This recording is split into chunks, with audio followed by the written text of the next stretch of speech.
अगर अच्छी भावना से खाना बनाया है तो खाने में स्वाद भी आएगा और खाना पॉजिटिव एनर्जी देगा अपने को। अगर खाना ऐसे धुतकार के बना दिया, मर्जी आए जो घसड़ पसड़ कर दिया, फिर चाहे वो घर का हो चाहे बाहर का हो, तो बेकार स्थिति में लेके जाएगा इंसान को।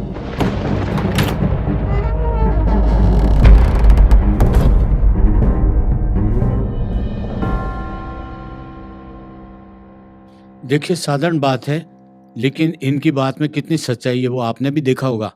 अनमोल, हम कई बार देखते हैं समोसे वगैरह जनरली लोग खाते रहते हैं, लेकिन समोसों में शायद ही कोई ऐसा हो जिसका ऐसा अनुभव नहीं हो कि वो पुराना समोसा रहता है, उसमें लार छूटती है, फिर वापस उसको उलेना देकर आते हैं। तो अब समझ लीजिए कि जिनको भूख लगी है, बच्चे लोग हैं, वो खा लेते हैं, तो उनका स्वास्थ्य कहाँ जाता है। मिलावट वाली बात जो है, जो आपने बताई, वो बहुत ही भयंकर है और उसमें स्वास्थ्य खराब होता है। लेकिन फिर भी ऐसा तो नहीं कि घर में खूब अच्छा बनता है और होटल में खराब बनता है। कहीं तो कुछ अच्छा-बुरा दोनों जगह होता होगा। बाहर का जो खाना है उसका अलग टेस्ट है और बाहर का खाना बनाया इसलिए जाता है कि हमारी जीभ को वो आकर्षित कर सकें। आकर्षित करते हैं तभी तो दुनिया जाती है। और फिर हर किसी का बाहर का खाना तो नहीं चलता ना। आए दिन रेस्टोरेंट खुलते हैं, आए दिन बंद होते हैं। सबके तो नहीं चलते ना। खूब लोग कोशिश करते हैं, लोगों को लगता भी है कि हम तो शानदार बनाते हैं, क्योंकि घर पे उन्होंने बनाया होता है। वो सोचते हैं हमने कितनी शानदार चीज़ बनाई है, 2 लोगों ने उनकी तारीफ़ कर दी होती है, तो चलो हम भी ढाबा खोल लेते हैं, हम भी होटल खोल लेते हैं। फिर पता चलता है कि ये तो कोई खाने ही नहीं आ रहा है, ये तो चल ही नहीं रहा। तो सबके लिए ये बात लागू नहीं होती। बहुत से लोग ऐसे भी हैं जो सफाई का भी ध्यान रखते हैं, टेस्ट का भी ध्यान रखते हैं, अच्छी चीज़ें डालते हैं। तो ऐसा नहीं है कि सब जगह ही है, घर में भी प्रॉब्लम आ जाती है, घर में भी टेस्ट नहीं आ रहा। अगर घर में भी कोई बिना मन के बना रहा है तो उनमें टेस्ट नहीं आएगा। अगर घर में भी कोई हाइजीन का ध्यान नहीं रख रहा तो वहाँ पे भी गंदगी आएगी। तो ये तो सही गलत तो सब जगह है। सब चीज़ पे एक ही बात निर्भर करती है कि बनाने वाले की मानसिकता क्या है। अगर बनाने वाला सही है तो फिर वो बाहर का हो, घर का हो, सब जगह सही होगा। आप जो परोसने वाली बातें हैं, वो तो घर में अच्छा परोसा जाएगा, बाकी तो लाके रख देते हैं, यस सर, ऐसा होता है। लेकिन ये बताइए कि जो घर का खाना हमेशा खाते हैं, शायद उनको होटल का अच्छा लगता है और जो हमेशा होटल का खाते हैं, उनको हमेशा घर का अच्छा लगता है जब भी मिलता है। क्या ये साइकोलॉजी है? साइकोलॉजी नहीं, कोई भी चीज़ से अगर इंसान मोनोटोनस हो जाएगा ना, तो फिर उसको दूसरी चीज़ अच्छी लगेगी। ये तो रिश्तों में भी लगता है, कोई नया व्यक्ति मिलता है तो अच्छा सा लगता है। नई जगह हम रहने जाते हैं तो अच्छी सी लगती है। एक ही गाड़ी हम 10 साल से चला रहे हैं, नई गाड़ी आएगी तो हमें अच्छी सी लगती है। ये तो ह्यूमन टेंडेंसी है। पर क्या है जी कि जो घर का खाना है उसका फ्लेवर ही अलग आता है।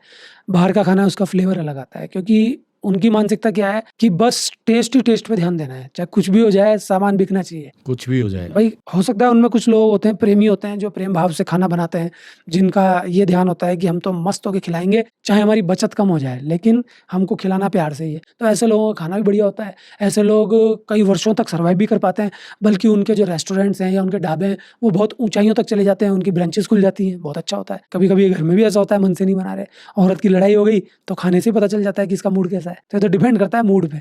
अगर अच्छी भावना से खाना बनाया है, तो खाने में स्वाद भी आएगा और खाना पॉजिटिव एनर्जी देगा अपने को। अगर खाना ऐसे धुतकार के बना दिया, मर्जी आए जो घसड़-पसड़ कर दिया, फिर चाहे वो घर का हो चाहे बाहर का हो, तो बेकार स्थिति में लेके जाएगा इंसान को। आजकल जो जनरेशन है, वो ये मोमोज़ या जो भी पिज़्ज़ा है, इनके जो वैराइटीज़ वगैरह रहती है, उसको ज़्यादा पसंद करता है खाने में। जैसे हमारे वक़्त में छाछ, दूध, दही, बाजरे की रोटी वगैरह खाया-पिया खेला उस हिसाब से होता था। तो ये कुछ समय बदल रहा है, जैसे कि इंटेलिजेंट बच्चे आजकल होते हैं, वैसे क्या जनरेशन में कोई खाने का ऐसा चेंज आया है कि नई जनरेशन यही पसंद करती है? चेंज नहीं आया सर, ये देखिए बहुत बड़ा दायरा है इस दुनिया का। उसी प्रकार खाना भी अलग-अलग है सब जगह का। किसी राज्य का अलग खाना है, किसी देश का अलग खाना है और आज हो गया ग्लोबलाइज़ेशन। पूरी दुनिया एक मुट्ठी में है, सब कुछ सबको पता चलता रहता है। हम अपनी जगह पे एक ही प्रकार का खाना खाते-खाते थक जाते हैं। फिर हमको किसी जगह का कुछ अलग दिखता है, वो हमारे टेस्ट बड को प्रभावित करता है, फिर हमको मज़ा आने लग जाता है।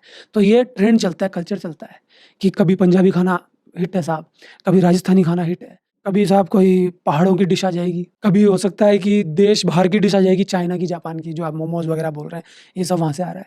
तो अलग-अलग जगह की डिशेज़ आज देखी जाती हैं, खाई जाती हैं, हमको प्रभावित तो करती हैं। लेकिन रोज़मर्रा की ज़िंदगी में तो उन्हीं चीज़ों में मज़ा आएगा जो हम डेली खा रहे हैं। मैं मज़े के लिए तो आप रोज़ नई-नई चीज़ खा लो, कहाँ दिक्कत आ रही है? तो बच्चों में ही नहीं, ये तो एक ट्रेंड आता है जो चलता रहता है और अच्छा लगता है जब तक चलता है, फिर कोई चीज़ आ जाती है, फिर नई इनोवेशन हो जाती है। और जिन मोमोज़ की, पिज़्ज़ा की, बर्गर की आप बात कर रहे हैं, उनमें भी चेंजेज़ आ जाता है हाँ। कि जहाँ से वो आया था, वहाँ के हिसाब से ही वो चेंज हो गया कि भाई उन्होंने तो ऐसा बनाया था, आगे चलते-चलते उसका तो रूप ही चेंज हो गया। तो लोग तो अपना-अपना पुट डाल करके उसको चेंज कर देते हैं और लोगों के हिसाब से बना लेते हैं। तो खाने में भी बहुत सारे इनोवेशन होते जाते हैं समय के हिसाब से।